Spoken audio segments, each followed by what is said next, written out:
Because they engineered us. Yes. Anyway, I think there's the opening.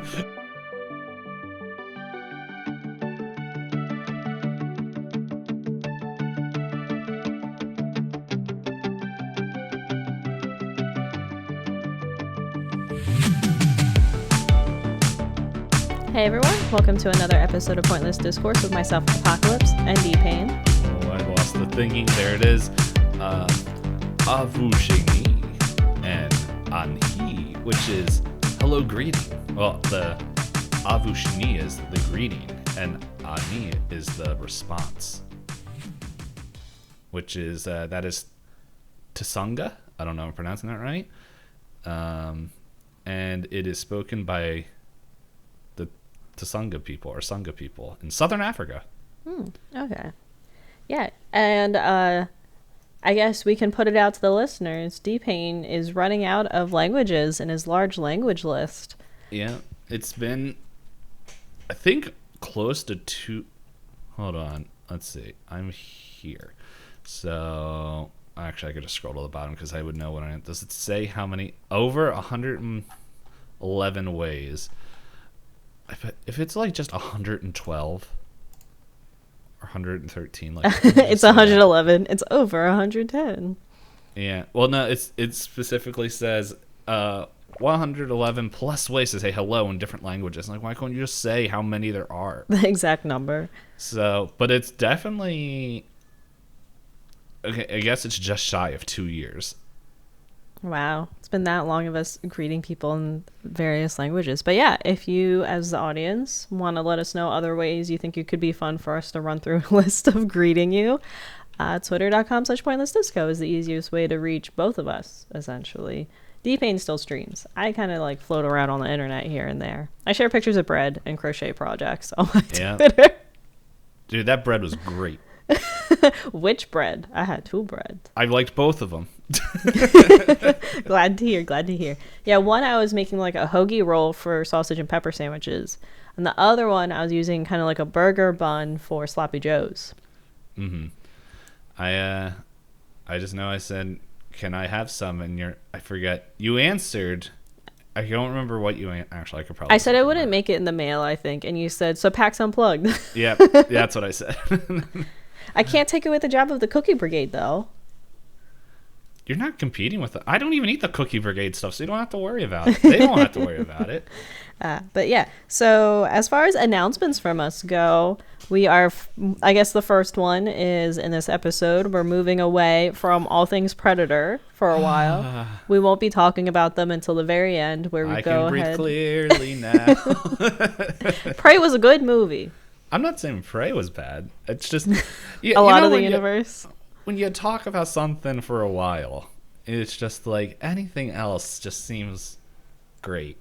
Well, Alien will be just as long, right? It's also 7 movies? Because we have Prometheus, 7? Covenant. It's 6. Oh, okay. One less week of talking about Alien. Exactly. And we kind of sprinkled them in with AVP. Anyway, but... and then I guess, so we're moving into Alien, and then at the very end of all of this, we'll be doing our fun little comparisons between all of the Predator, Into the Alien, and Alien franchise movies as one big master list of what to do with the universe. Because Wayland Corp. Yep. Wayland Corp. And then, of course, there's comics and stuff, too, but we don't have time for all of that because we have other holidays to celebrate other than Halloween. Oh, my goodness. Thanksgiving, guys, is going to be buck wild. It's going to be quite the twist.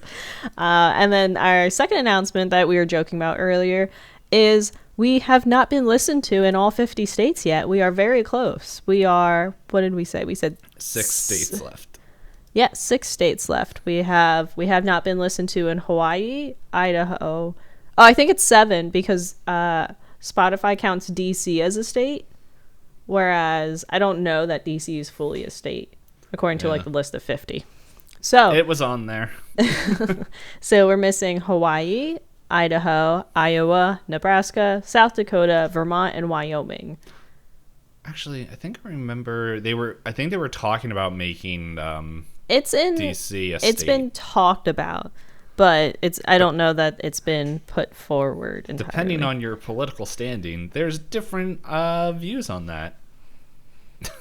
Yes. Anyway, but we're not a political podcast. We Yet. yell about pointless things such as the Alien Politics. franchise. Oh. Oh, wait, what? Same difference. They're all so old, they might as well be aliens. I'm surprised that there is not a podcast called Pointless Discourse about political news. You know what? I like the story of, like, we made the podcast 2 days before, and we released it 2 days before. This guy's like, oh, yes, we can do a podcast about political stuff and call it Pointless Discourse. It'll be great. What the heck are these idiots? What is this? What is this nonsense? Yeah, here we are. Is there anything else you wanted to mention before we dive in and roll our dice to see who gets to summarize this prequel? Not that I can think of. Yeah, we talked a lot before this. Yeah, the only thing I want to talk about is something I probably won't see the podcast either ever or for a while. Ho, ho, ho, you son of a fish. I guess, yes. So, like I mentioned, we said that we have other holidays to celebrate. One of them is Christmas, because we both do celebrate Christmas. Oh, yeah. And I forgot. And Itisdpayne did find a movie that was Christmas themed and sharks, but we had already come up with a kind of a premise and a theme for this Christmas holiday. I told people list. about it. They like it. They really do like it. Our theme for Thanksgiving has nothing to do with Thanksgiving, but we like it. Yeah, we'll make it work anyway. Yeah. But if you guys are in more, I guess, should we kind of give a hint of what our theme is without telling them what the movies are? So then they can tell us they would prefer Shark Christmas or what we already have planned for Christmas. No, I don't want to give them options because that means we have to find a lot more Shark Christmas movies, and I don't know if there's more than the one. Fair. Okay. If anyone can send us a list of Shark Christmas movies, then please do. And don't then we'll worry, guys. You're going to get Shark something. Shark something at some point. But, yeah. But, no, let's just save it. Save it? Okay. I know there's one movie you really want to watch in our current Christmas listing. It gives you the excuse to finally watch it because you've been wanting to watch it for a while. I say that, and every time I forget, and then every time I see it, it's like, oh yeah, I wanted to watch that movie. Yeah, because we have, I guess, as a tiny hint, a very small hint, we have gone back and forth on doing an A24 movie marathon together to go through and talk about those movies. And then we realize how big A24 movie list is, so I think we would have to take it down to like A24 horror, because at this point there's, I think, there's The Witch, Midsommar, Hereditary, and then I think Bodies and then, is also A24. Yeah. You know what? We have the internet right here. A24 horror films by A24. IMDb. Oh, it looks like there's a new one called X from 2022. Oh, Lighthouse. Is that a horror? I never watched it, so. I did watch it. I guess so. It has some... I want to watch it. I don't know. At this moment, I'm game to watch anything A24 because for the majority of their stuff, it hasn't disappointed me. Tusk is an A24 film. I don't know if I can survive watching Tusk. That's the one where Turn to Walrus. Oh, yes. I yes. remember hearing about so that. It looks like this list has 18 movies listed as A24 horror films. Oh, we were looking at different lists. So yeah. Is that guy from Star Wars? No. Not Star Wars. He's the guy from Dodgeball. It's been a while since I watched that. In Fabric. What is this movie? Oh, no. I was thinking of a different movie. I've heard of It Comes at Night. Yeah. Welcome to what our conversations are like before we start recording. We like to distract ourselves a lot. Yeah, the other podcast I'm recording, I did something like this very like. Man, some of these screenshots are really good. Yeah, it makes me want to watch them. And what the heck is that? I got to Under the Skin and was like, what the heck is that screenshot? Yeah, I heard of some of these movies, and then I've heard of like a handful of them, but not all of them. In either case, it would be another very long list just to do A24 horror. Plus, if I get to watch Hereditary again, that gives me another excuse to share my favorite memes. Hereditary memes are my favorite memes. I saw a format on TikTok. It's like, you think you can hurt me, and then sometimes people will put real stories, and sometimes people will put like stuff from shows and movies. So one of them is like, you think you can hurt me? I had to bring my little sister to a party. Yes. I think we shared that with each other. I saw one recently that had a spoiler for the latest What We Do in the Shadows series. And I will say the latest What We Do in the Shadows season is pretty good. Yeah, I gotta watch it. It's I have like been unmotivated to watch any TV show. Yeah, but you got to use up that Hulu stuff. They're raising the price on us. Yeah, I know. I'm on. Okay, so I forgot to mention. Hold on, I'm putting that A24 link in our so we don't forget our about topic thing, because I'm like, that's actually a pretty decent list. They do Hulu. Okay, so I messaged Hop earlier this week, and all the Alien movies were on Hulu because there's rumors of they are going to be releasing an Alien adjacent or in the universe Alien series. Like, I heard they're making a TV series or another movie. I think it's a TV series, which I am intrigued of what it could be. I think out of most of these old TV shows, I think an Alien TV show would, like, pacing wise, would go well.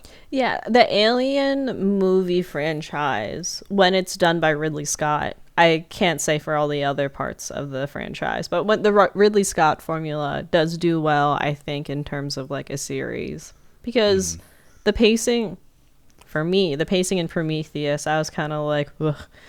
But if it was separated into like 5 episodes with all the segments, I'd be like, oh, okay. Series. Yeah. I could see that. I think I just really, like, compared to, not excluding Prey, but like the last Predator movies, watching it. Why is Ohio trending? Sorry. Close to Twitter before you get distracted again. It's always up. The last couple Predator movies, not including Prey, it was just so fast, and I think just watching Prometheus, it felt like they took their time a little bit more, even though it was just some points were just like, well, that jumped fast. Yeah, I thought that pacing was weird, and then, like, I get it, but it's also kind of like, when you've watched the original Alien, the format is kind of the same thing between Prometheus and the original Alien, in terms of, slow, meet the crew, all that, then bombshell of everything happening. But I think the thing that I liked better in the original Alien in comparison is that it feels like a sustained thing, where it's like you're going like 30 miles an hour, and then 50, and then 30, and then 50, and then 30 before it slows down. And then I felt like in Prometheus, it was like, all right, we're going like 15. We're going 80. All right, we're going 15. I was like, whoa. Yeah. One of the things, though, I'm wondering if some things were confusing or annoying to you as the rest of the world. Because I wrote down here because I remember watching this and I was like, what? And then the rest of the internet was like, why would you do this? So all right, we'll see when we get to the various points of more details. There's two really big ones that I've wrote down. I did have to rewind the movie at one point because I was like, did I miss dialogue? And like Strider was like hanging out with someone on his PC, and he like turned back and looked, and he was like, what's happening? I was like, that's a good question. Let me rewind it. I kind of understand the point of this, but I also am not sure how he got here. Yeah, I don't know. I think because I've already watched it once, I may have liked it. Like, I enjoyed this watch of it. Personally. That's fair. Like I said, I don't think it's the worst movie. I don't think it's a bad movie, but it's in the whole lore of the universe. I don't enjoy it for that reason. Yeah, like as a standalone movie, I enjoyed it. Yeah, that's fair. Yeah, and I think that if you came in not having like very little to no knowledge of Alien as a monster, then I can see where you would just be like, okay. But then going from the original Alien and then watching how the alien kind of just exists in all these other premises and everything, and then they're just like, Ridley's like, here you go, and I was like, I didn't want to know what. Yeah. But if I remember correctly, and we mentioned this in our like kind of talking beforehand, I think Covenant takes place close to after. I heard there's crossover between Alien, Covenant, and Prometheus. Okay, I thought that they were one of those, like, I thought that was another, like, trilogy they were setting up, honestly, when I heard that Prometheus had come out, and then there was Covenant. Is it going to be, like, AVP, where we're going to get the final scene in the movie and the... I don't know. I haven't watched anything about Covenant or anything. Okay. So, but, yeah, well... Oh, another interesting thing. Lex and I, for a little bit, were watching our way through the Conjuring universe.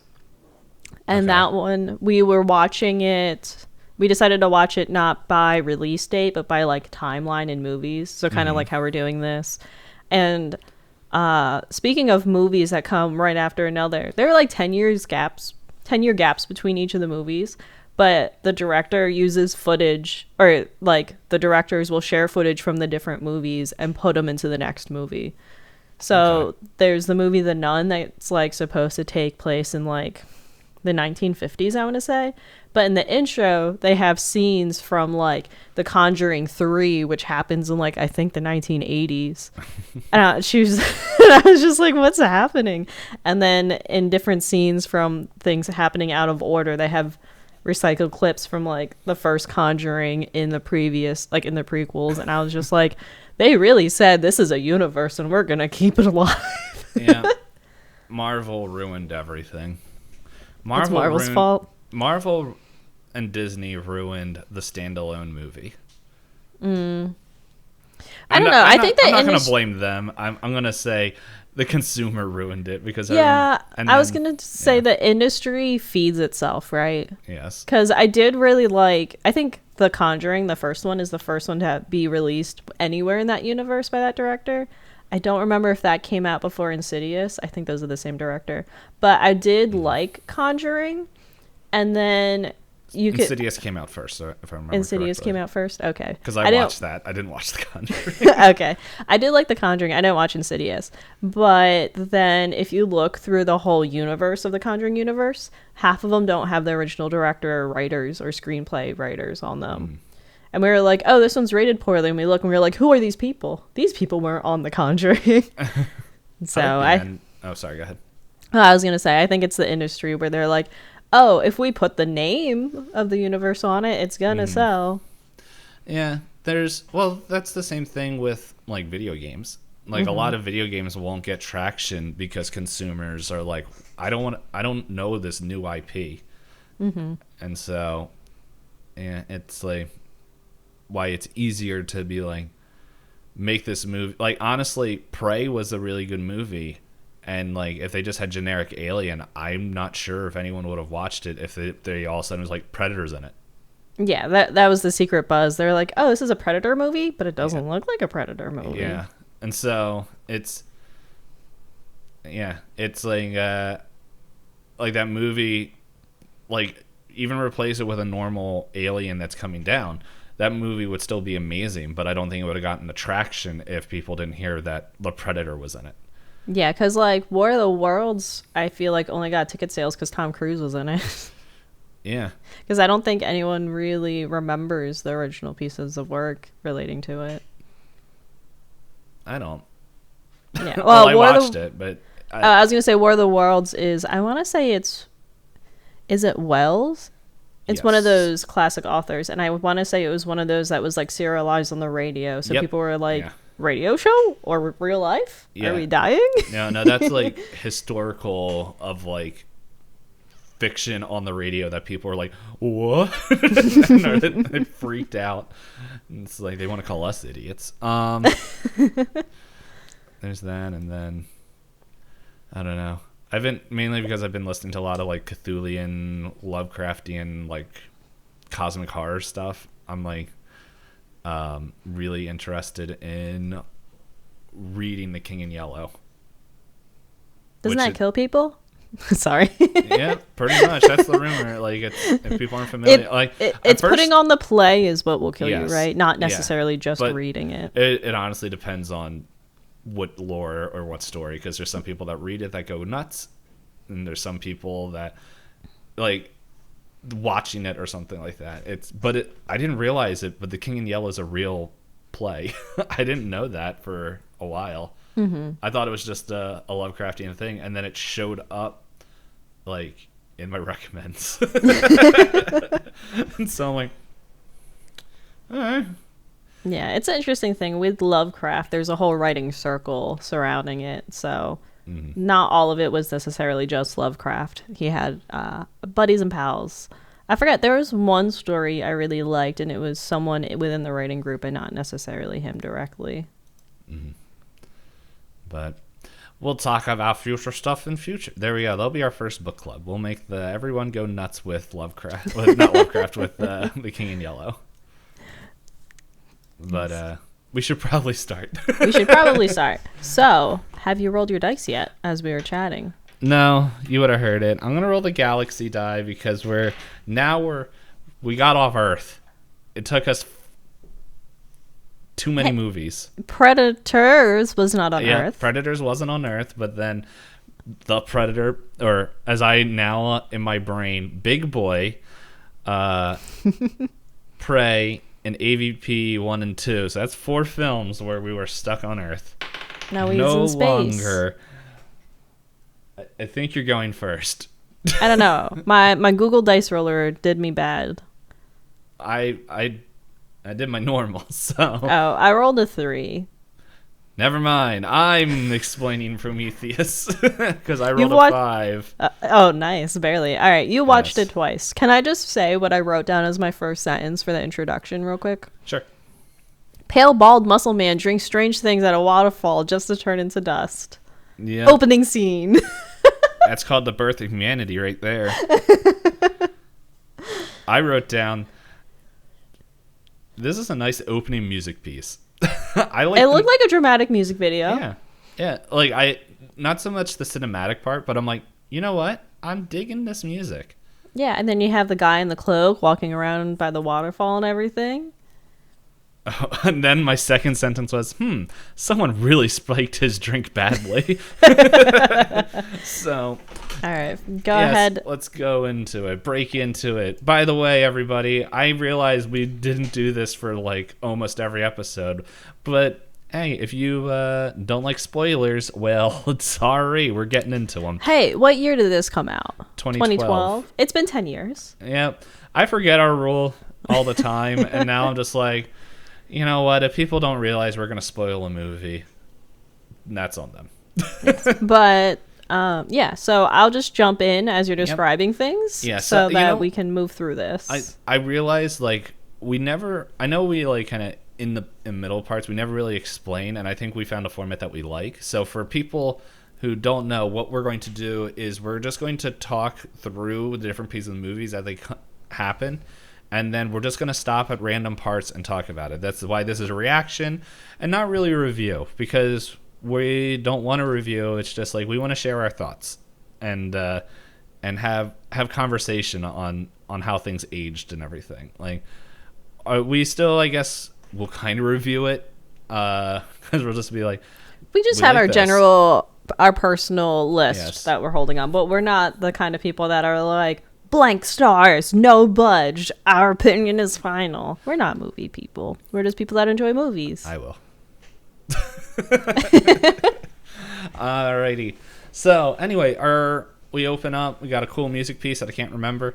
I think I liked it because it reminded me of The Imitation Game, and I like that movie. I like the soundtrack for that movie a lot. I should watch that movie. Yeah, it's good. It's I just feel bad about Alan Turing. Yes. Yes. Yes. But I think like I didn't even know about the dude, and then when I was reading about Turing, it was just like I think they honor him well and then bring up like his own like stuff that was happening like at the time. So it doesn't feel like cheesed in. I think it's a really good movie, and I really like the music to it. Okay. So, but yeah, we open up. We have a wannabe alien cult member show up, as Hop was saying, drinks some the wrong juice and turns to ashes and everything, which I think I've read, or I think it's later. Like, this is what it was, which I don't know where that was on Earth, but like that was, I think some people like Ridley Scott's imagining of how humanity was created. Mm-hmm. So it's a very heavy theme painted throughout. Yes. But anyway, we skip ahead to 2094, I think it is, and 2090 something, because they're on the ship for 2 years, and I forget what year it is when they get off the ship. But it starts off with these archaeologists in Ireland, and they find a pretty much they find like this like cave drawings, which like I like how they just like they didn't have to go that far. It's just like they opened up. It's like they just went into this hole and they're like, hey, cave drawings. We did it. Yeah. Holloway! Get over here! Yes. Why? I only know, like, the names of, like, 4 people, which I know they really only named 4 people. I only know the name of one. Is it Holloway? No. It's David. Oh, yeah. So David is very important. But they also, to help you out with the fact that they put too many characters in the movie, they had little headbands later. Yeah, and they killed them all. Really, like, just, okay, get rid of the ones with name tags. And then, yeah, so we find pretty much our main character, Holloway, right? That's her name? No, that's the guy. Oh, what's girl? What's main girl's name? Is it Emma... Where's the IMDb? Prometheus? IMDb. There it is. How would I rate Prometheus? I'll do that Elizabeth later. Shaw. Yes, Shaw. And her boo is Charlie Holloway. Yes, to where I wrote in my third line, ew, nerd love. Because it's like, yeah, it shows that, hey, these 2 people, they're a couple. Hand holding, gross. Yeah, exactly. They're like, we found the discovery of a lifetime. Let's hold hands. And Itisdpayne went, ugh. Yeah. Gross. And then my 4 sentences: the Predator movies start with soldiers. The Alien movies start with nerds.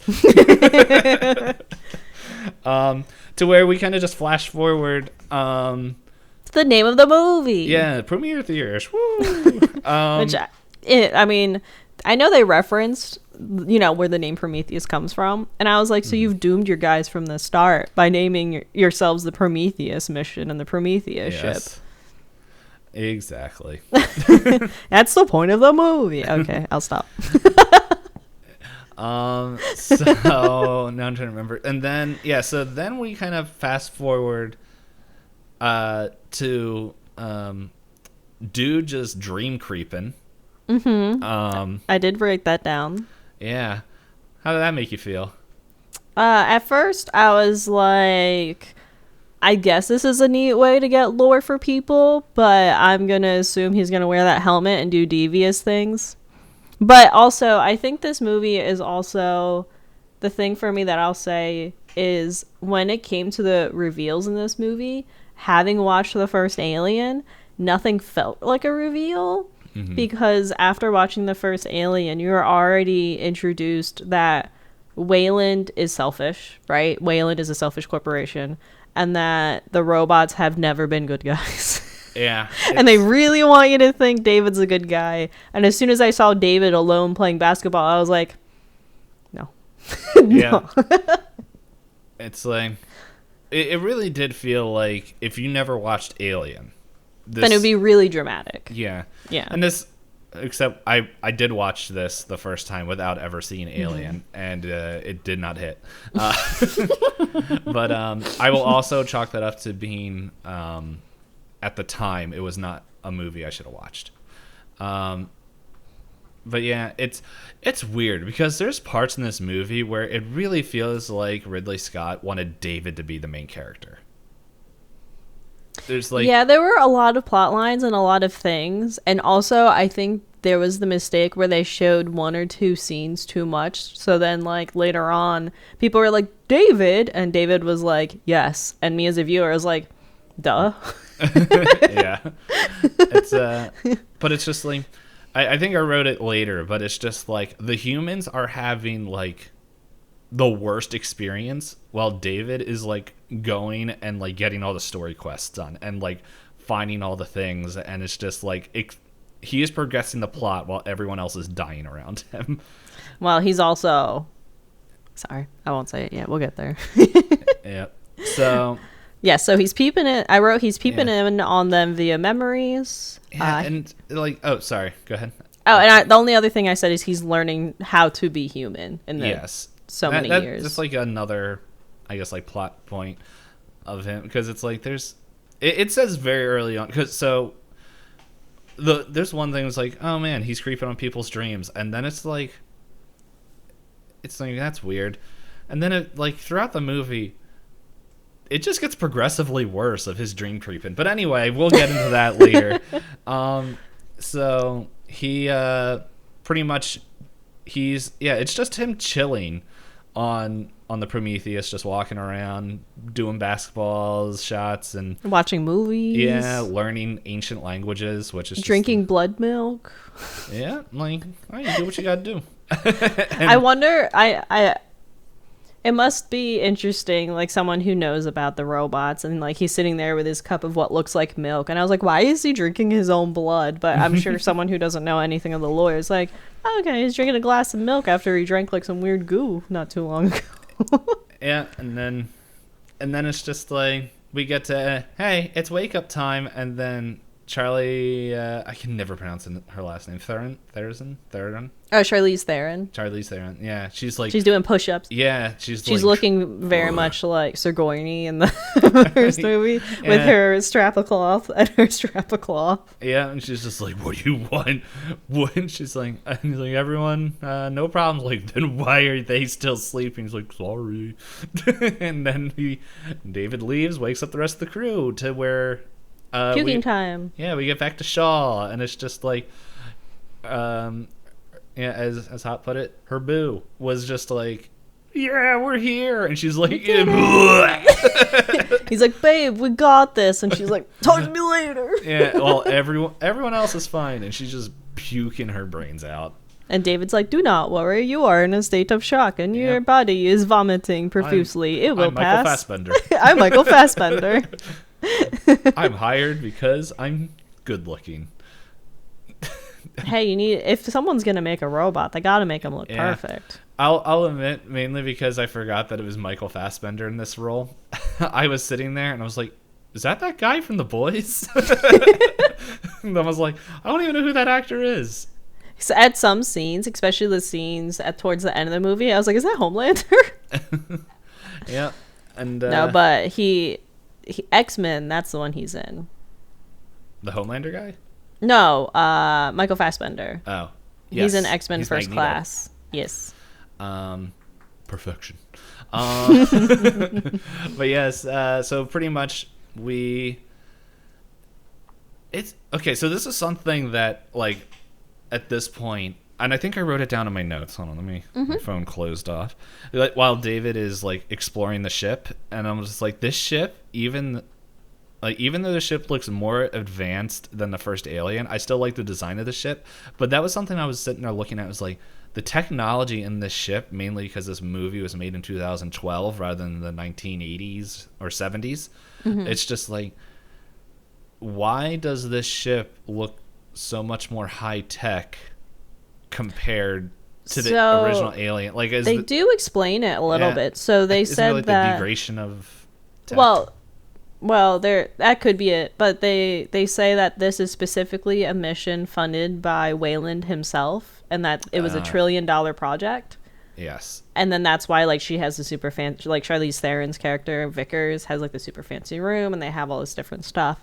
And then I think in the plot of Alien, they were already done, and they are more of like just a small mining ship. Yeah. Like, they have like a skeleton crew. They were meant to be asleep until they got to the next station. Like, they aren't a fancy ship. They're just a ship that's meant to carry material back and forth from places. And so it was just one of those things where I'm like, wow, everything's really bright and shiny. And but that being said, like, David explained the ship. I think it was like pretty neat. Just like, here's the main areas of the ship, and it's like the ship.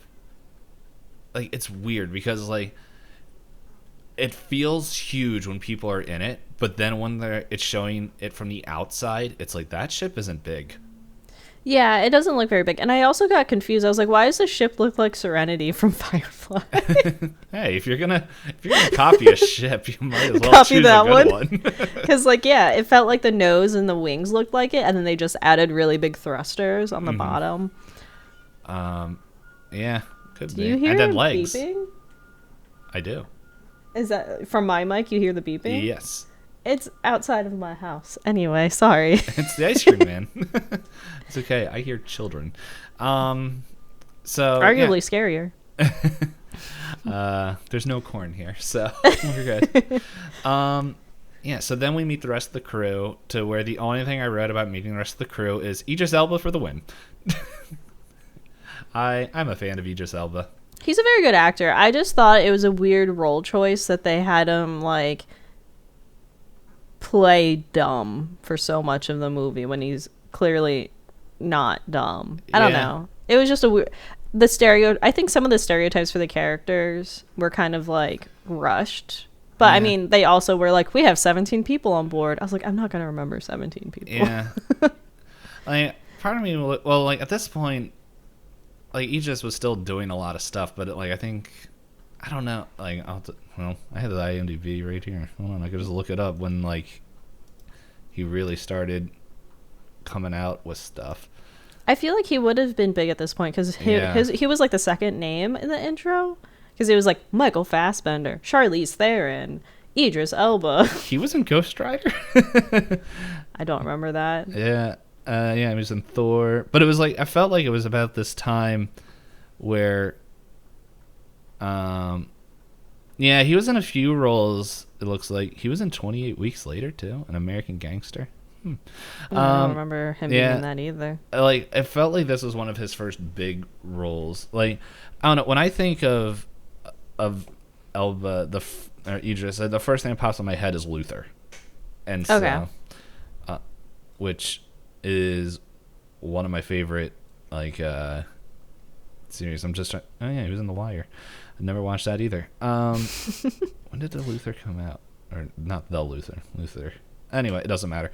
But yeah, it felt like this was maybe one of his first roles that just really, like, kind of started popping off for him.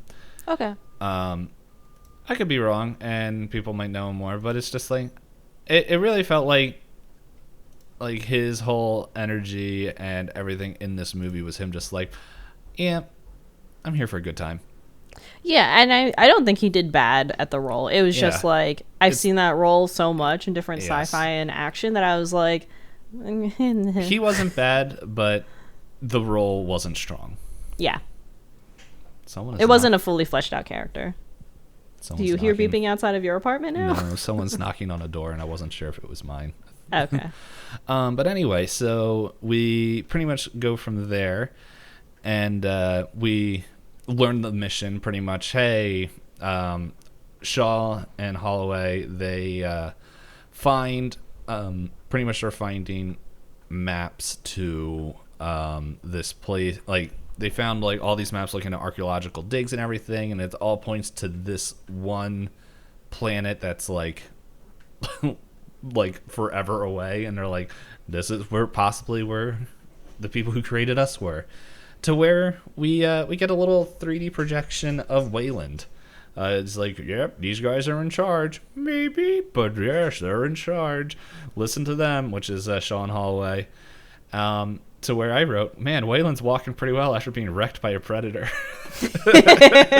That's a different Wayland, maybe. Yep. I hope. I don't know. It's AVP was not canon. They decided it's not canon. Well, it's written around in a lot of places. Like, I know it wouldn't timeline, it wouldn't make sense, but man, it would have been funny if Wayland at that part was like, they kill him and it's AVP, it's not blood, it's milk. But that wouldn't have, I don't think it could have physically been the same Wayland when you really think about it, because I think they wanted you to think AVP took place in the 2010s, at least given the technology, right? Or 2000s, sorry, I should say. Yeah. Given the technology. And this is 90 years later. So it would be really impressive if, one, they saved his life, and two, they kept him alive for another 90 years. Granted, he does look like he's 190. Oh, yeah, like he is like... There's a scene later, and I'm like, ugh. But anyway. And then, so he's talking, and then this is when they reveal, if you didn't know anything about Alien, that David's not human. He's a robot. And then my only comment is like, wow, just letting David know that he doesn't have a soul. Where it's just... I know. Wayland's like, my thing that's closest to being a son possible. David, by the way, everybody, he's not a human. Yep. Hee hee, no soul. Yeah, and then it's weird, because there's like a weird scene, because it's like, which this is like, it makes me wonder, like, did David have different programming or something like this? Because he gives a reaction to that line where he's just like, it's real quick, but it's like the camera focuses on it, where he's like, what the heck, Dad? Like, why are you saying this? I mean, they play really heavily into it. And then at this point, when they started to get obsessed with saying why they're on there, I thought if I was going to hear the phrase meet your makers another time, I was going to rip my hair out. I'm pretty sure they say it at least 5 times in the movie. Mm-hmm. So in the last half hour, they're like, do you regret meeting your makers? I was like, I'm going to lose my mind. What was the line? It was from an earlier movie that I was just like, it was from one of the Predator movies. And it was from Predator 2. It was, where'd it go? I know it's right here. Why are my notes so stupid? It was the guy that was like hitting on everybody and got his like balls destroyed by the main girl. And I'm like, I can't remember. I didn't write it. Oh well. But terrible catchphrases. Yes. This wasn't a catchphrase so much. It was just like, hint, hint. For me, it was like, you already set up the premise of the movie. Why do you have to keep saying this exact phrase? But anyway, we can keep moving on. Yeah, we're not very far into the movie. Yes, we gotta go on. We gotta scoot. Yeah, so, but pretty much from that point, it's like, that's all the setup, and then from there, like, they get to the planet, they're looking around. It's like, this whole, I would say the first arc or chunk is meet the crew, because there's a butt ton of them, and you don't even get to meet them all. Mm-hmm. So just moving forward, they another line that I thought was just funny, where it's, and then like, this is the info drop for the audience that, hold on, I gotta read what I wrote at like as I was half asleep. This info drop, which was like, this, because then after that, Shaw and Holloway come up and give like a presentation with their high tech Rubik's cube. It's like, this info drop is for the audience that's. Man, I either did typos. Okay. So this is what I was trying to say. This info drop for the audience definitely seems like something this whole crew should have known before signing up.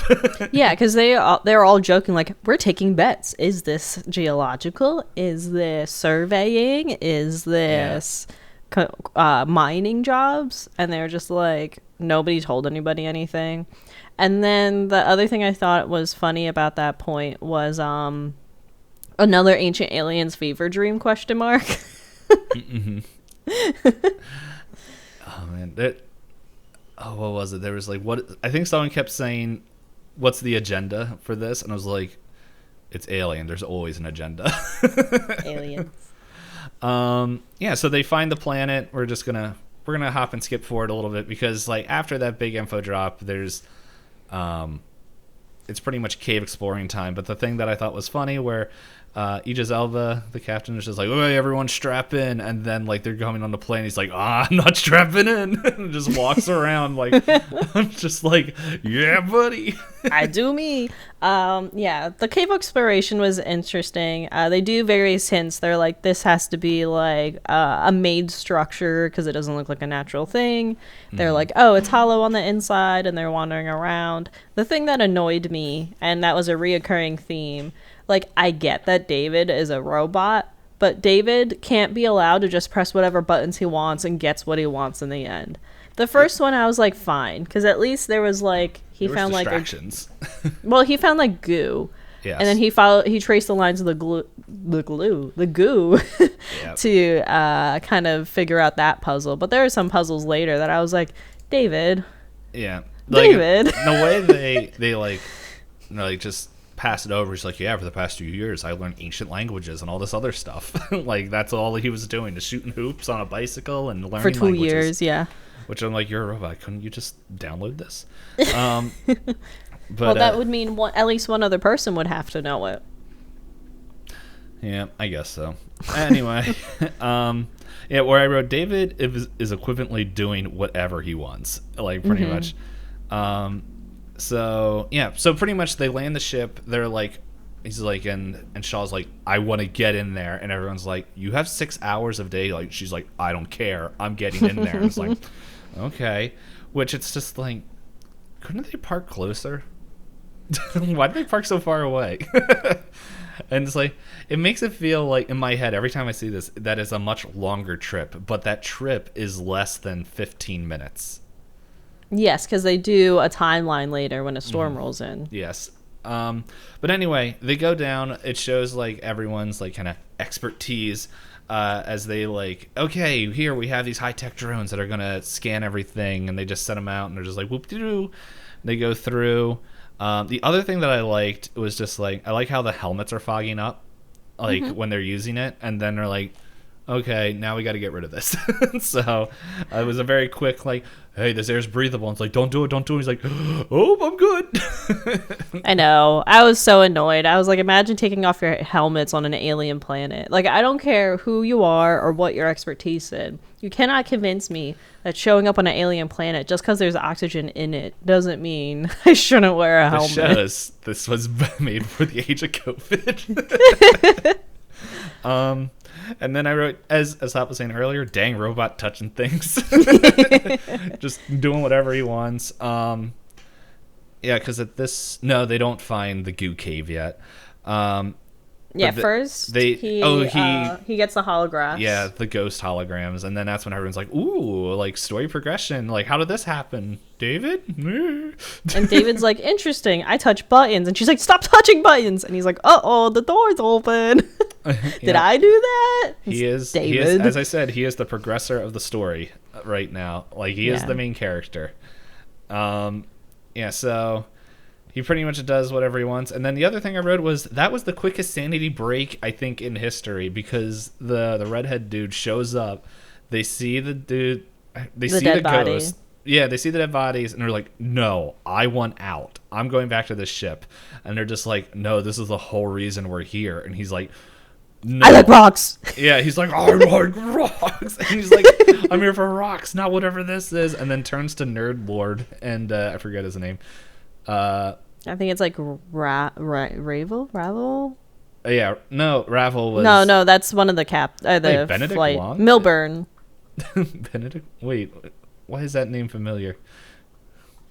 I don't know which IMDb you're looking at. I don't see any Benedict. Oh, I'm on Prometheus. That's who Ravel is, Benedict Wong. Oh, okay. Milburn is the other nerdy guy. Yeah. Oh, he was in Doctor Strange. Wasn't he in something else? He was in What We Do in the Shadows. Who? Benedict Wong? Benedict Wong. I'm just doing a quick scan because I'm like, this actor looks familiar, but whatever. I don't have time for this. Yeah, so they go and do that as my phone keeps shutting off. And so yeah, they leave, and then this is so they run away. Oh, the other thing that I think is important to bring up is like it is the biggest of foreshadowing. When we got to rewind a little bit back to when they're waking up. Shaw like looks over and it's just like, oh, why is this? No, this is when they go and they're getting interviewed by Charlize, because she's like, I'm the one in charge, you guys aren't. And they're like, okay, whatever. Oh, that's the one you find out it's a $1 trillion expedition. Yeah, it's when you find out it's a $1 trillion expedition. But she's like, wow, what's this medical pod in here for? And she's like, don't touch it. No touchy. Expensive. Yep. And then... I have a comment about that medical pod, but we'll get there. Yep. Oh, man. And so anyway, we go forward a little bit more. And so they open up the tube and like... Or the tube. The room, and then the environment. The environment has changed because the air shield is gone. And so like they lose all the cool Prometheus art, or not Prometheus art, the cool alien art. The architects. The murals. Yeah, I forget what they call them. It's not architects. Engineers. Engineers. Yeah, I was like, it begins with an E, and I can't remember it. Because they engineered us. Yes. Anyway, I think there's the opening. The cold open.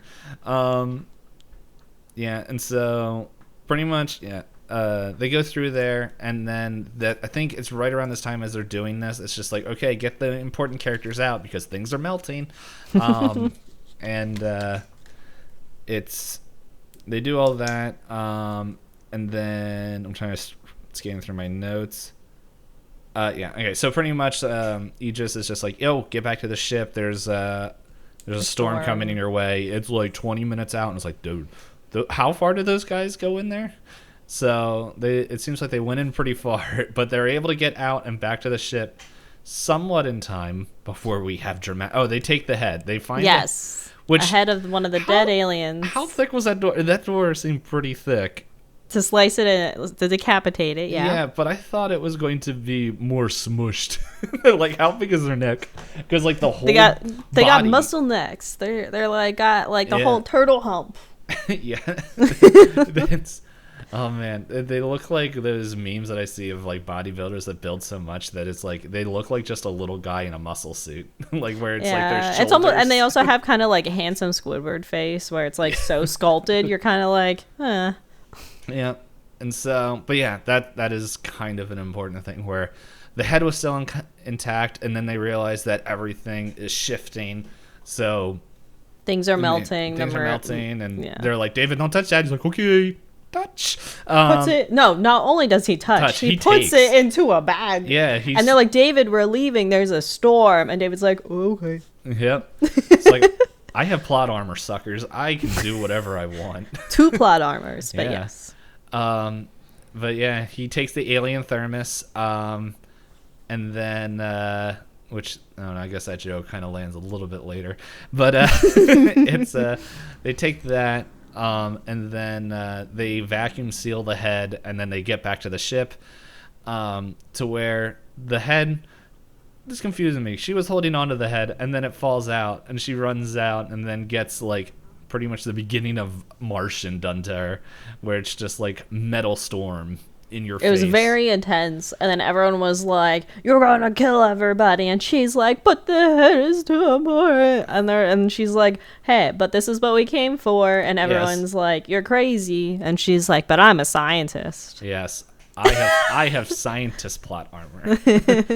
But yeah, it was like one of those things like, oh, we haven't had any action for a little bit. Whoa, head! Head out. Whoa. Oh no, it fell off of the, what do you call it? Like a trolley or like an ATV kind of vehicle.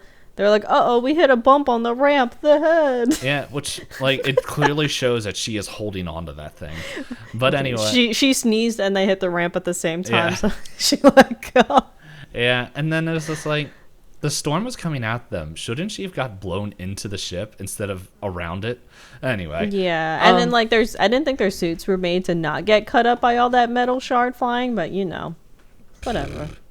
Specifics. Science. Yeah, they had to duct tape it. So anyway, they go into there, fast forward, and they kind of have to wait till the next day where they're like, hey, where's Redhead and Nerd Boy? And they're like, what do you mean? And then, wow, the guy who's like, I study rocks and also has the drones that he set up to go explore this whole thing somehow took a wrong turn. And then end up, they're like, which, let's see, yeah, where they're just like, okay, yeah, as I wrote, that's convenient, that, convenient series of events where they got lost. I wrote down, so half the crew is back on, or most of the crew is back on the ship while other survey team is trapped and everyone's laughing at them. Pretty much. And I wrote immediately after that, sure would be a shame if they let anything loose from David exploring. I gotta be more reactive for thumbnails. Does that fit the vibe of how we feel about this movie? I don't know. I don't know. We'll find out. But yeah. So anyway, now we have two mini story arcs happening right now. One is exploring this cave because Idris is like, hey, one of these drones are stopped. Like, hey, where you guys at? And they're like here, and it's like, well, about what was it, like 100 clicks? One click to your west. Yeah, just like one of the drones stopped. It's saying it's picking up life, and they're like, what do you mean? He's like, can you go do that? And then it's just like it stops, and then just it stays there actually. But I remember, it doesn't move or whatever. Yeah, and then Idris is like, nap time. Yeah, it's like it's a glitch, and they're like, what do you mean it's a glitch? It's a glitch. What do you mean? And then he's just like, okay, bye.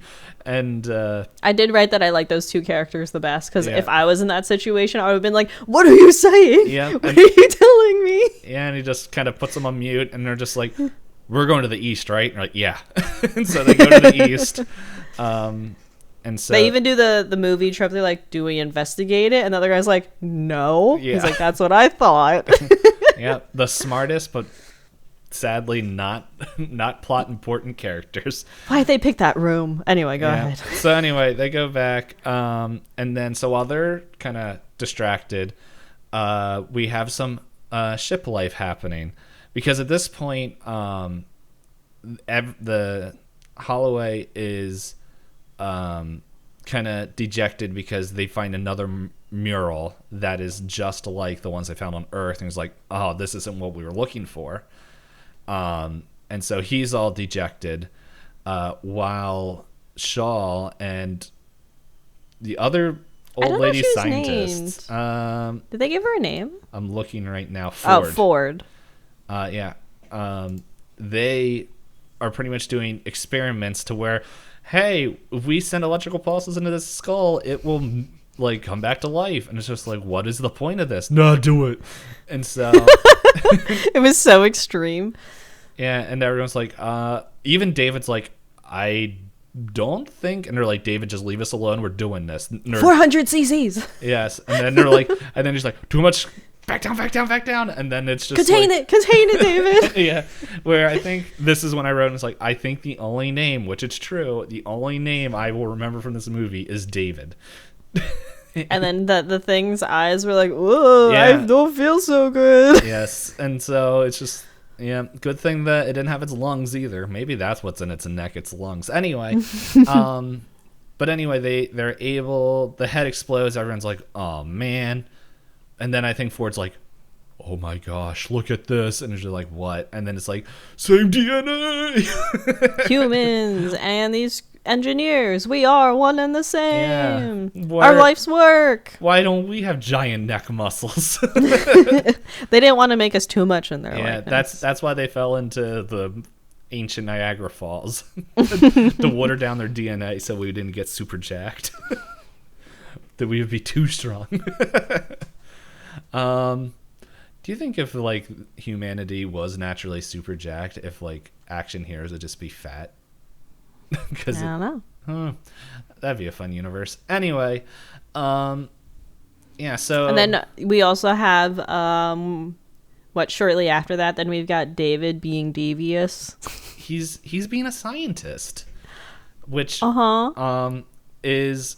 Yeah, so he, as I said, opens up the space thermos to find like sticks of stuff, sticks of goo. Green case with sticky goo. And then immediately is just like, "Hey, Holloway, how much do you want to do for this trip?" And he's like, "Anything. That's all I needed." And to where pretty much this is a scene that upset the internet and the world, as David, right in front of Holloway, dips his finger in the alcohol with the gloops on it, and is just like, "Here, buddy." And he's just like, "What?" Thanks. He's like, I was like, "Yes, I understand. Dude is drunk." But there's so many memes. Like, I think that's like how it should have ended. That's like David does that, and the guy's like, "I'll have a different glass." And then David's like, "Why?" He's like, "You obviously put your finger in that one. I'll just take it. I'll have a different." He's like, "No, take this one." It's like, yeah, like, why? Realistically, David could have turned around, poured it, put his finger in, and been like, "Here's your drink." But yeah, right in front of him, he's just like, "Here you go." "Here you go, buddy." And yes, good old immoral David. But I guess he doesn't have a soul. Get it? He wasn't made with a soul. He's your basic D&D player. His maker didn't give him a soul. He's Pinocchio.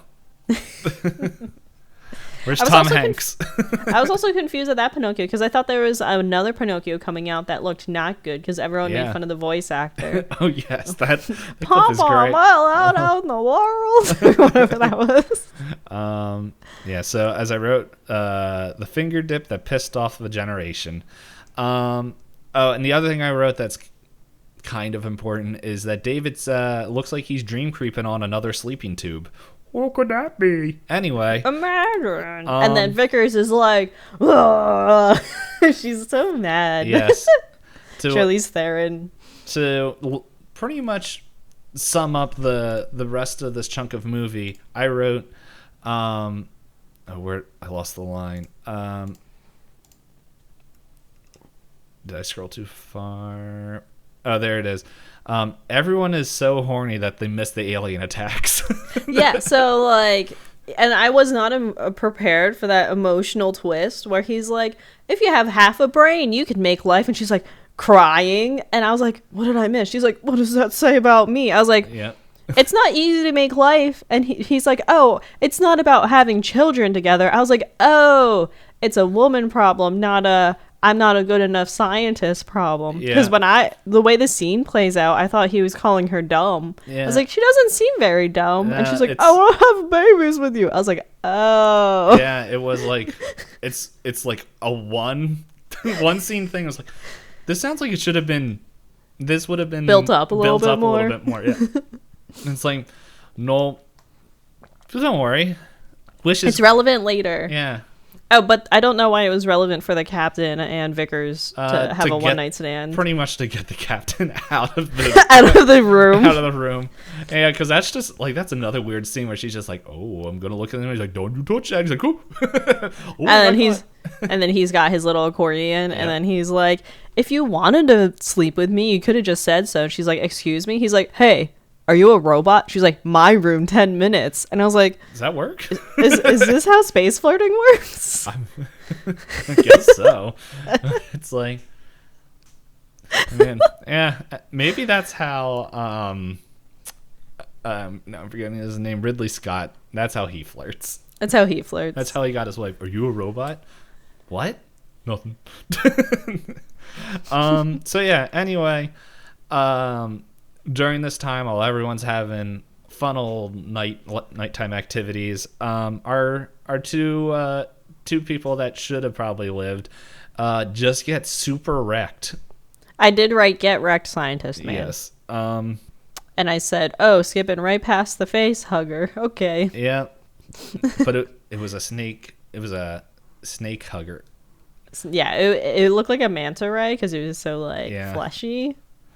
Yep. And then I'm trying to think. Yeah, you got it. Him going, "Coochie coochie coo, you're such a cute little creature," and then it breaks his arm, and he's like, "Oh God!" Yeah, well, like he's just like, "Oh well, this is rougher than I was expecting." "Oh my gosh!" "Get it off! Cut it off!" And then The redhead is like, oh, I don't want to touch it. And he's like, help me. Yeah, no, I think the redhead should have lived. He should have just left. He should have just left. I would have. No. Yeah, so then he cuts it open, and then with Acid. all alien lore, it spews acid and regrows itself, which I wasn't expecting to regrow, but whatever. Yeah. It spits out acid on him, gets on his helmet, he screams, everybody screams, then he falls and breathes in the goo. Yeah, that was I only bring that up in detail because it's important later. Yeah, it was more than I was expecting. So anyway, I can't remember. Yeah, so anyway, that all happens, but no one knows. And they're like, so the next day, I think they find out, it's like, hey, we're not getting life signals from them. And they're like, what? Okay. And then the captain's like, I'm going in. Mm-hmm. And so all of them go in, and I think this is when I wrote, why does everyone want to touch the gloop? I know. They go up to the vases, and they're just like, what's this? And then Charles like, don't touch it. And they're like, oh, you're so touchy. Yeah. And like, I just like how the captain, Janik, that's his name. I'm like looking at Idris Elba's name in bold, and then like right underneath it faded as Janik, which is his name. And I was like, nah, he's still Idris. But he's just like, he comes in and he's just like all jokes and just like, he's like, no, I gotta find out like what's wrong with my crew, and then gets in there and he's just like, it was like he was jokes, and then it was like he saw the body of his crew, and then he's like, yeah, so saw the body of the crew, and then pretty much, what was it? This is when Shaw and Holloway pretty much, they have the effects of what happened to them, because Holloway pretty much, the stuff that David put in him. Also, this is important because like they mentioned that they had the place that was the pod that was broken that they couldn't get to. And they're like, yeah, and like David's like, I could go there if you want. And they're like, okay. He's like, yeah, robot fix robot, I guess, or something on the lines of that. So like, so David's just allowed to do whatever he wants again. It was just pretty much a reason to be like, okay, David, go touch more things. But yeah, so the humans, I guess we'll focus on the humans and we'll come back to David, because David's pretty much gone for a good chunk of it. Yeah. Like, he's still there because it keeps going back and forth, but, like, timeline-wise, I don't think David comes back for a while to the ship. So, yeah, they find Holloway and... not Holloway. They find the redhead and the nerd boy, and they're like, oh, my gosh, what's going on? And then this is when Holloway's like, I don't feel too good, and Shaw's just, like... looks and sees like the gloobalies in his eyes, and he's just like, you shouldn't have breathed the air. And just like, oh, we got to go back to the ship and quarantine him in the med bay and that. And Idris is just like, no, man, what's going on here? I need to find out. And he's just like, because this is like the shift for like from happy-go-lucky captain to like, no, serious this boy. like, oh, it's like, oh, this is why his crew like respects him. Like, he's all fun going and everything, but he's like, yep, no. And then it was just like, it was a very quick switch of just like, jokes, no, done. And it's like, we're getting back to the ship, because at this point, like, he's trying to figure out what's going on with the two crew members he lost. And then Holloway's just like dying. And then they're like, and then you have, Ford is like, there's something in his esophagus for one of the dead guys, and it just launches itself at her. Yes. And she's just like, I want to leave. It's the nerd one. Yeah, the nerd one, because it went down his throat. Yeah. But yeah, it launches itself at Ford, and everyone's like, we can't be here anymore, between Holloway and that. Yeah, Ford is like, yep, that's a pretty strong reaction. Just like, nope, I'm done. Is your bunny like eating your cables? No, I dropped something and I want to find it because I was fidgeting with it, but it's not that important. I found it. I thought I heard like a thump, and then I was like, oh, bunny's attacking the cage. No, he's asleep within. I have a little gap underneath my monitors, and he's asleep in the little window that I have. So he's like, every time you look away, his eyes like opens up. He's like, hey, she, not food time, back to sleeping. Snake Hugger comes out, and they all run back to the ship because no time for jokes anymore. They get back to the ship, where Shaw does call quarantine measures. And then, which it's a really weird, like, thinking about it, some of the quarantine stuff doesn't make sense for the people that are still able to move around. But anyway, yeah, so Shaw's there, and then she's like, no, yeah, like they like have to knock her out, or does she get knocked out? I can't so remember. What happens is they bring her back onto, they're all hanging out outside the ship, and the captain is like, open up the ship. Janek is saying, open up the ship, and Vickers is like, don't open up the ship. And then she grabs a flamethrower and runs out, and Janek is like, what are you doing? And Holloway is like, please, I want to be dead. Yeah, like, and then Holloway's she passes out. Okay, yeah, I couldn't remember how she died, but yeah, pretty much they set Holloway on fire, and he's like, "Now I got to do this." Like he knows, and it's just like, man, good thing David's on his own adventure, because I'm pretty sure he would have done something to stop this. So yeah, pretty much Shaw passes out, and I think there's a good part to switch it back to David. Yeah, because at this point, as we say, David is on the storyline quest to complete this mission. Well, David goes shiny button press. Yes. And it works out for him every time. Yeah, he has the highest luck stat. Where he's just like, man.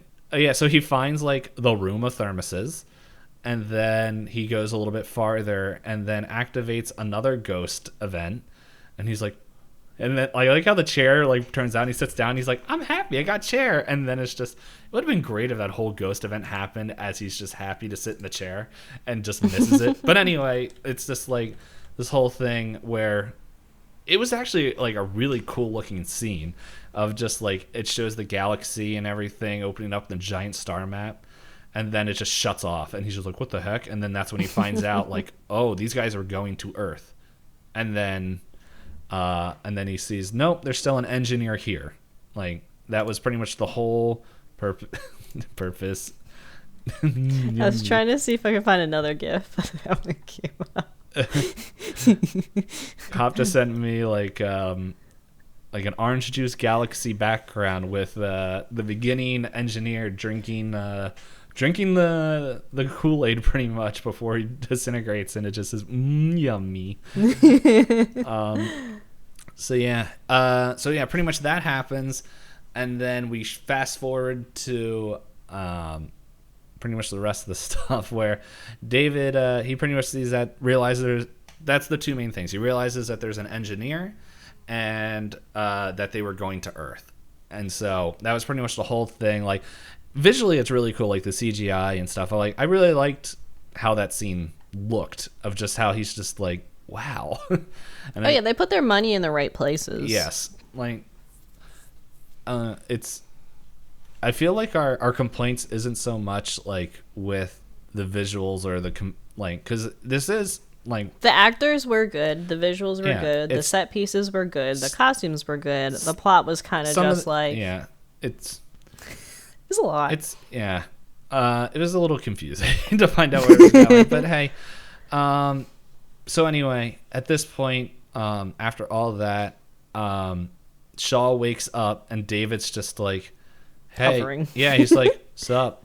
And then this is when he's like, oh man, yeah, how does it feel to lose your lover and your dad in the same way? Through malaria and alien malaria. And we're just like, how do you know that? He's like, I've been watching you. And he's just like, dude, he's a dream creeper. And then it goes even farther where he's just like, well, I gotta ask questions. When'd you have sex? And yeah, she's like, when were you last intimate with your boyfriend? And he's like, why does that matter? Yeah. You are pregnant. By 3 months. And she's like, we did it 10 hours ago. And plus, they were not on that station for 3 months. Yes. So at first this is when I had to rewind, because I was like, after I rewound it, I was like, oh, I realize what's going on. But when he said 3 months, at first I was like, did he imply that while she was asleep, bad things have happened to her? But then I caught up on it. But yeah, and he's just like, well, congrats on the baby. And she's like, what? I don't want it. And he's like, not an option. Yeah, just like, my mission overrides your unwanted baby. welcome. Never mind. I'll say it's like, welcome to Planet Texas. and that's the joke I was gonna make about the med bay, but we're getting there. Any poop. Moving forward. Oh, did you mention that he found the one in stasis while he was operating the room? Yes, the sleeping engineer. Oh, okay. Yes. Yeah. He found that. Well, that was like the two main things that he found out they were going to Earth, and then the sleeping engineer. Mm-hmm. And they come back, and David's like, "No, you have baby, you stay." And then she's like, "No, get it out of me." And then she's like, "You're being dramatic, woman. Take drugs." And go into quarantine. Go sleepy bye. And she's like, It's like you put on the quarantine things, and it's just like, wait a second. If the whole ship's on quarantine, everyone's just like moving around doing whatever they want. Yeah. First off, why is David allowed to move around? Second off, he can breathe in the air. Remember in the beginning, he doesn't need a suit. Yes. Or no, he doesn't breathe. But sorry. he doesn't breathe. But at the same time, it's like you can still have the stuff on you. They don't know. That's the whole point of quarantine. But then the second part is, why is Ford and then random person I can't remember able to walk around? But they do have suits on, right? At that scene, because I think Ford comes up and is just like tap tap tap tap tap. Yeah, and just like tap, tap, tap. Wake up. And then when she doesn't wake up, they're like, all right, she's drugged out, take her out of here. And then they go to pick her up, and then she does her Sigourney Weaver moment. Yeah, just like, I'm a survivor, just beating everybody up, and then somehow is able to get to probably one of the other infamous scenes that is also worth shrugging of to this foreshadowing medical tube. Why was there nobody on the ship? I don't know where anybody was, but here is my joke. Yes, go ahead. Wow, we can't even get abortions in the future in space. There's my joke. Wow. Not future surgical machines being sexist too. Yeah, it's like, this doesn't make sense. Like, here's a good question. It's in her room. It's in, and I understand the point later, but that also just gave away the ending.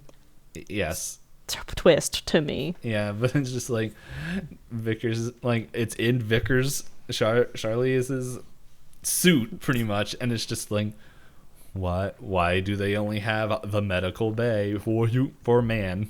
But then it's just like, well, apparently it doesn't matter, because she's like, fine, I'll do this myself, and boop, boop, boop, okay, now get it out. Yeah, she goes like, abdominal, foreign body, yeah. Take it out of me. And then it's just like, and the robot's like, oh, okay, and does. I found it. Yeah, and then body gore. Yeah, and then they pull out. Sorry, body horror. Yeah, body. That's what I should have said. Yeah.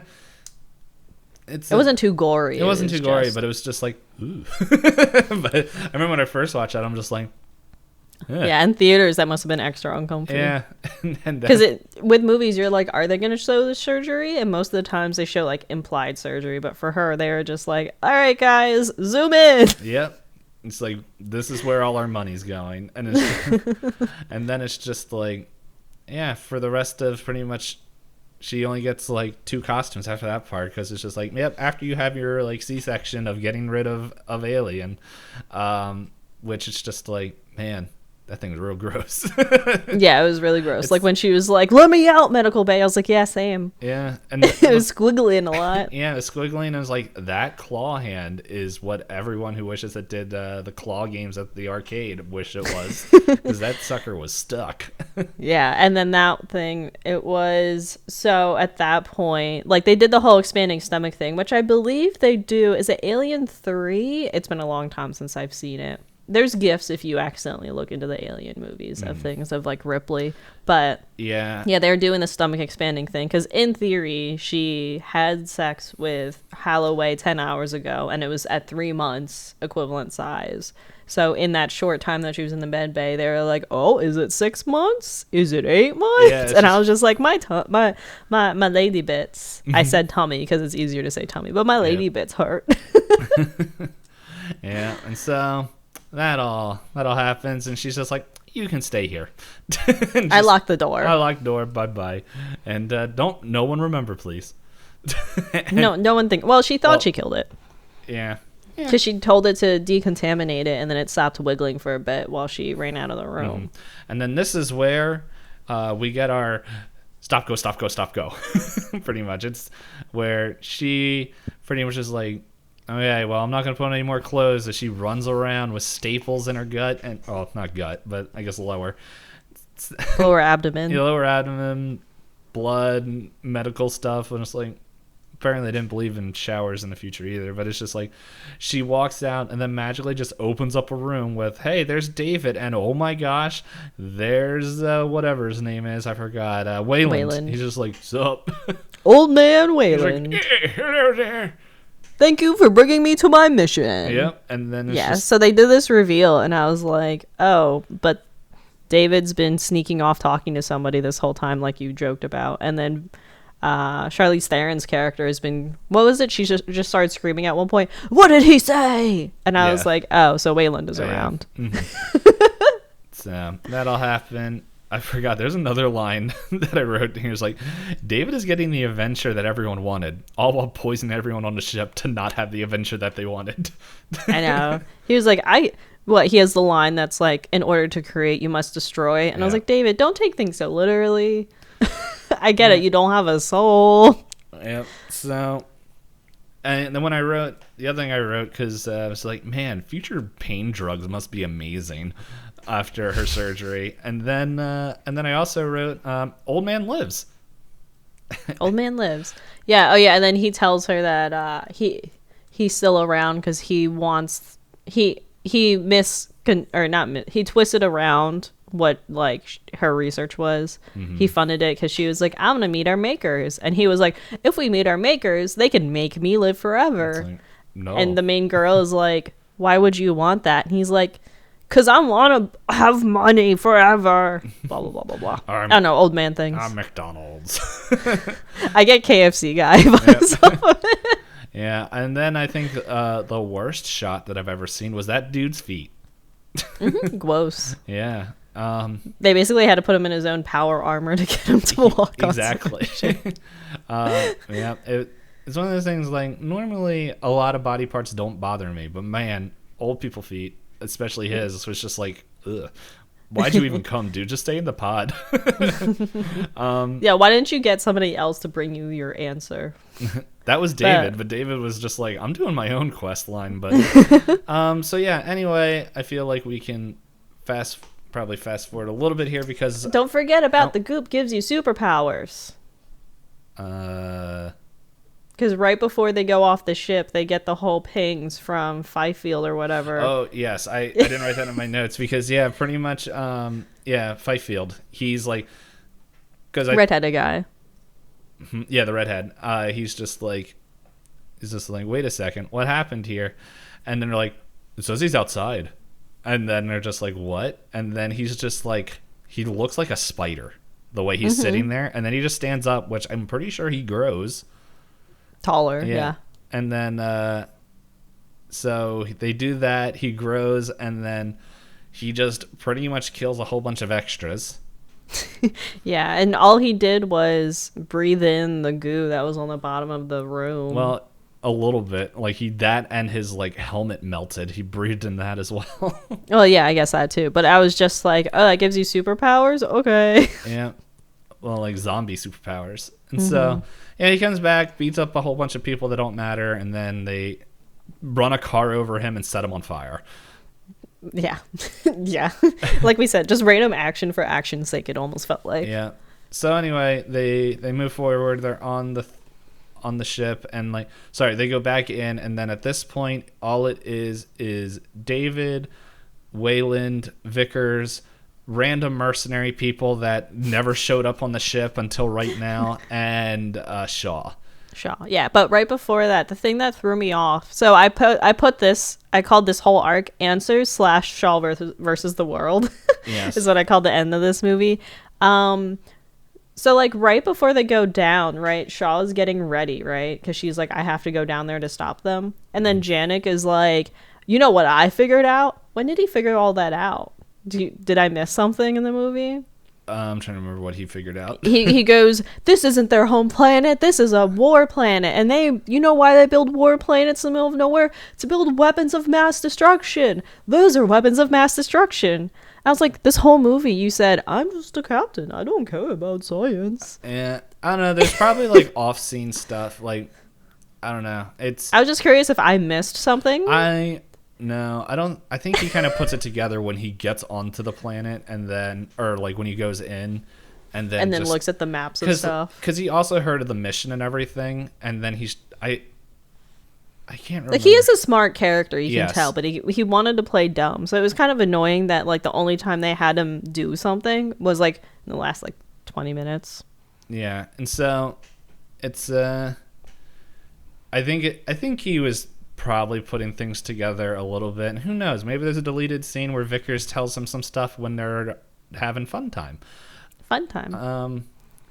deleted scenes. Yep. So yeah, I don't know but yeah, he's kind of just like, yo, we're leaving, we gotta stop this, all that stuff. And then they're like, she's like, can you wait for me? And he's like, fine. I'll try. so yeah. Oh, yeah, because he's like, I got a home to go back to. That whole thing.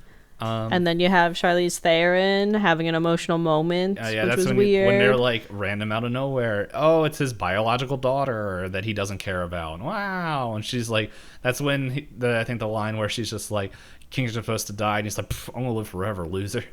Yeah, and I was like, okay, but that also didn't feel like a big reveal to me because of how she was reacting to everything. Because in the very beginning, she's like, if you get down there and you find anything, don't talk to it. And she's like, why'd you give me $1 trillion if we're not allowed to talk to anything? She's like, you don't get to know. And I was like, all right, some 50 subplots are finally wrapping up. Yeah, and it's like, why can't I know? There's the other scene where she's like, tells David, I want to see your footage, put it in my room. And he's like, fine. And then that's when he finds like the place with where the engineer is. And he's just like, nope. And she's just like, dang it. I know, she's like really mad. Yeah. She's like, you little. And I was like, okay. Yeah. And they're like, okay. Yeah. So anyway, they go down.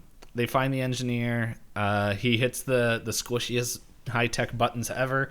And plays a flute. Yep. And from there, pretty much, like, Shaw is having a rough time. Like, to where I think this will come in a little bit. What I'm about to say. I'll say it later when it comes in there. So, yeah, they come in, and Waylon's just like, hey, buddy, you made me. Hey, make me better. And then, like, David's just like... just says something in a language, and then Shaw is just sitting in the corner going, no. Why do you hate us? Yeah, just like, why? Why do you wish to destroy us? We are your creation. Why do you shun us like this? Yeah. And old man Waylon's like, can someone shut her up? Yeah, and that's when it's just like they punch her in her right where she had surgery. In her surgery. To where I write, and then there's multiple scenes later where it's like they forgot that she just had surgery. Where I'm like, I'm pretty sure Shaw. Oh, I wrote main girl because I can't remember her name. Shaw has to be one of the toughest people alive. I don't know how she didn't rip open her future staplings. Future staples. She was sprinting a lot at the end of the movie. There was a lot of things that didn't make sense with that surgery, and then they're like, "Oh wait, yes, this hurts." Anyway, so they do that. Yeah, so the engineer wakes up, and they're like, "Oh, what's the engineer gonna do?" And I think this kind of sums up the whole engineer's reaction. At this point, Vickers is like, nope, later, losers. I'm not staying here for this. And she runs and gets back to the ship, where it's just like, she gets back to the ship in like 5 minutes, which is like, yeah, on foot. It was, yeah. It's like, this doesn't make sense. But yeah, and then the engineer is just like, who the heck are you weirdos? Add to where I wrote, someone woke up on the wrong side of the bed, because he rips off David's... Well, first he kills Wayland, which is just like... And then there's like a slight pause as he kills, I think, the other two people that are like shooting at him. And then it's just like, did David say something? Nope, David gets his head ripped off. Yeah, David's like, what's happening, Papa? I was like, okay, suck it, David. Yeah, he's like, what up, my home? Oh my gosh, my head. And then Shaw's just like, bye. And it's just like, pretty much, we see the engineer pretty much sits down, gets things set up.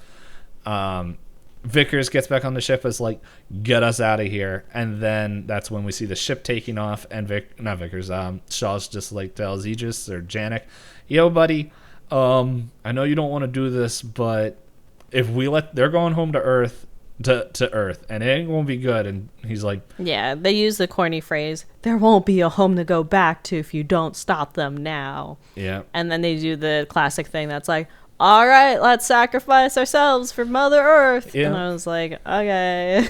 And everyone, because Shaw is on the ground as like the ground's opening up around her to release the ship, and and everybody else is on the ship that's still alive. To where the second part where I was like, man, she is really tough, as she has to jump, grab one of the things, and her body, specifically her gut, slams into the metal wall, and she's like, I'm good. And she gets up. And then she just like hops and skips away and just like, okay. But then you have the 3 crew that are like, if you do this, it will become essentially a bullet. And he's like, that's what I'm hoping. And they're like, okay. And Charlize Theron is like, you'll kill us all. He's like, okay, and he's like, if you're so upset about it, take an escape pod. Yeah, that's convenient that's there. So then she runs off and sets that up in the last possible second. And then she's like, which also is confusing. It's like, how fast do those skin tight suits go on? But anyway, they do that, and he gives the option to the other 2 dudes, and they're like, you want to do? And they're like, nah, man, we're with you. And then they're just like, well, so much for that bet. He's like, you can pay me in the afterlife. And then they die.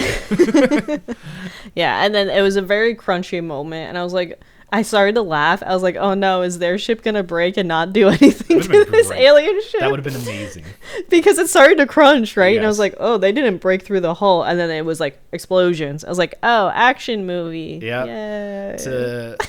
So then the ship falls. Shaw's outside running as Vickers is also there, and they're just like, which is a very much, if anyone watches CinemaSins, is pretty much one of their mainline jokes that comes right here, and it's just like the Prometheus school of running away from things. As it's a very clear space donut is rolling towards them. Hey, let's run in the trajectory instead of to the side. Yeah, because Shaw at one point goes, oh, I should roll away. And Vickers is like, if I put my hands up, I'll be safe from it. And I was just like, okay. Yeah. So plot armor. Well, not for Vickers, but for Shaw. Shaw had a rock protector head. Yes. So anyway, they do that. Also, they shot out Vickers' little space suit. I can't remember why. I don't know if it was like weight or something. I don't know. They shot it out, and that's just sitting there, and like Shaw sees it, goes up into it, and start exploring. And that's when David calls. Because she was running out of oxygen. That's right. Because it was doing the whole, you have 2 minutes left of oxygen. Yep. You have 30 seconds. Yeah. And then she ends up back in that pod, which they establish has like resources or whatever. Like it's its own separate suite. Yeah. They say that earlier. He's like, oh, that's why. Because Janek, he said that it's like if you shoot out, you have like 2 years worth of stuff to live. Yeah, in her own suite. Yeah, and so he shoots that out and just like, because the escape pod I don't think was going to break atmosphere pretty much. So anyway, that happens. The other thing I wanted to write is mention is that when Waylon died in my notes where it's like, man, he got owned twice.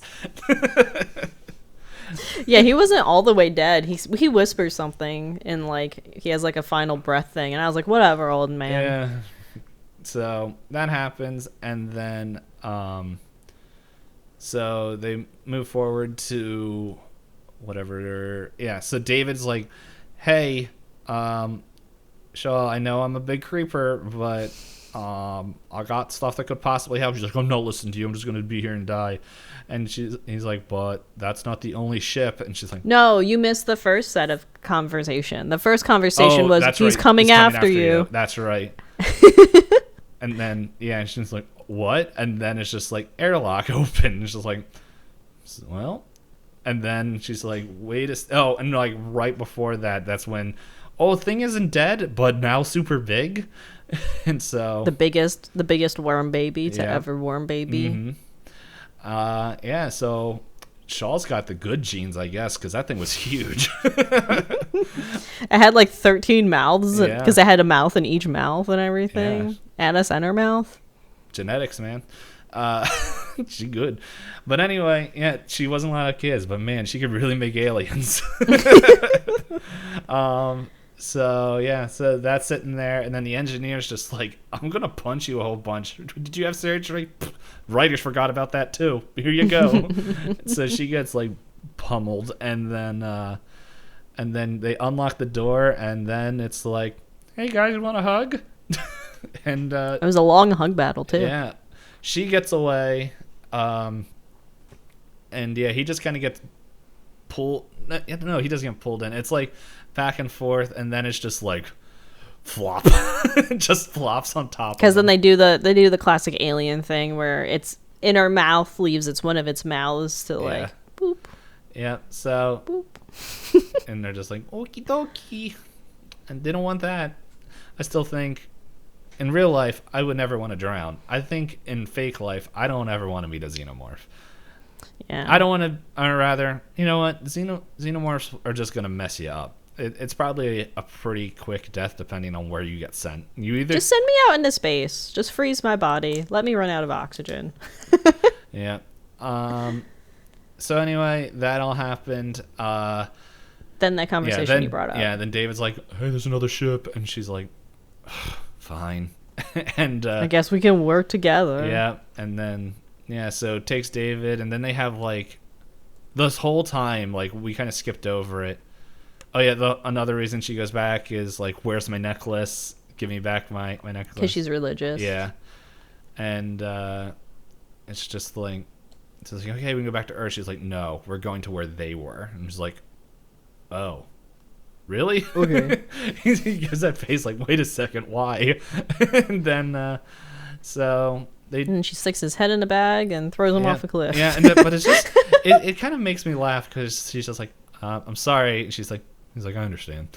It's like, why are you cool with the robot that screwed you over and everything? She's just like, sorry, I got to do this. And it's just like, yeah, it's okay, I understand. Yeah, because like they do the one scene where she's like, David got it in the, or no, Holloway got sick from breathing in the air, and David's like, it's not in the air. Yes. And she's like, how do you?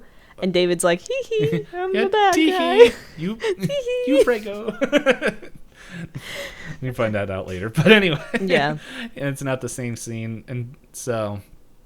So then they deal with that. And then we find out somebody else is Prego. Yeah. The engineer. The engineer. And then we have Generation 1 Xenomorph. Yeah, where it has the whole look to it, and I was like, "Oh, look at the baby!" Yeah. And then it's like, I don't know. I know it shows like 2 sets of teeth or something like that. I don't remember. It's like it's slightly different. Yeah, it doesn't have. I don't think it has the inner mouth, but it has like, or maybe it's starting to form its inner mouth. I don't know. But either way, that is the movie. Yeah. So, I know this is probably a longer episode. It's a little bit. It's about average for what we've been doing for these movies. Overall thoughts? Fine. Yeah. I don't think I'd watch it again. Yeah. As I said, the first time I watched it, I didn't like it. The second time, I liked it a little bit better. I think the first time, as I wrote, world's biggest facehugger, and that's a freaky xenomorph because I think it had like weird human teeth as well. Yeah. I gave like out of 10. I rated this one a little bit higher, mainly probably because, like, in my head I was talking to my mod, and I was like, or no, who was I talking to? I was talking to somebody, but like, how would I define a like out of 10 score? And it's just like 5 and below is just like I never really want to watch again, and it's just on how bad they are. 10 is something like I would watch this again, or play again because we were talking about video games. And then like 9 or 8, I would say is like it was really good, but I don't want to play it or watch it again. It's just like it was a solid experience. And then 6 and 7, it's just like it was above average. It was more than I expecting, but it wasn't like mind blowing, and that's why I gave this a 7 because I'm like I would I can see that. I think I personally would give this a 6. Yeah, because I think I was going back and forth. I think probably I was like 6.5. That's fair. But yeah, you can go ahead on why you gave it a 7. It was mainly because like the first time I did not like it, and then the second time I was like, either I as like a movie watcher or whatever, like my taste changed and I was better at picking out not storylines, but just like, okay, it's like now I understand, because like the first time I think I watched it was like, this is really boring, because like I was right out of high school when this pretty much came out. Okay, and, so like the expectations were different. well, like I didn't have any, well, yeah, my expectations, because at this point all I watched was AVP, and so I was expecting more action, not science. And one of my favorite movies of all time is like a movie that has no action, and that's Arrival, where it's pretty much all science, pretty much, and like some weird like cosmic science stuff happening as well. But it's just like Arrival's one of my favorite movies, but that movie, I think it's also written by Ridley Scott. I don't know. I'll look it up. But it wasn't 1996. Oh yeah, it's just Arrival. But that's a movie that literally just takes it. Oh, Denis Villeneuve. I forgot. He's the guy that makes Dune. No wonder. I like Villeneuve. I think he's a really good director. But he did the new Blade Runner as well. I didn't watch that yet either. Yeah, I haven't watched it. But anyway, he in that movie just takes its time. And in this movie, as we said, like I feel like the first half is a lot of exploration. Like, hey, what is this? Even if it's not the greatest, it is something where it's just like there's a lot of quiet and like setting up, even if it's not the best setups or anything. It's, I think my second time watching, I was like, you know what? I enjoyed this. I don't think I would go out of my way to watch this again soon, but I don't think I don't think it sits as bad in my mind as it did after I first watched it. Okay, that's fair.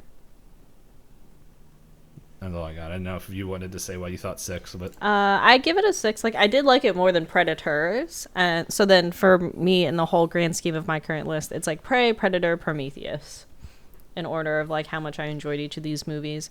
I would give Prometheus about a 6 because I think as a standalone movie, it's fine. It's enough to keep a viewer watching, but it gets in its own way plot-wise. Where I don't know if it's just that they wanted to answer too many questions or they wanted it to be more dramatic than it had to be. Because like I joked that it felt like this had too many subplots and that all within the last like 15 minutes they were like, okay, done. And I was just like, meh. And then the ending where it was like, and we're going to connect it to the universe by saying that there's infinite ships out there and you can't stop them all. So therefore the first alien has to happen. I was like, sure.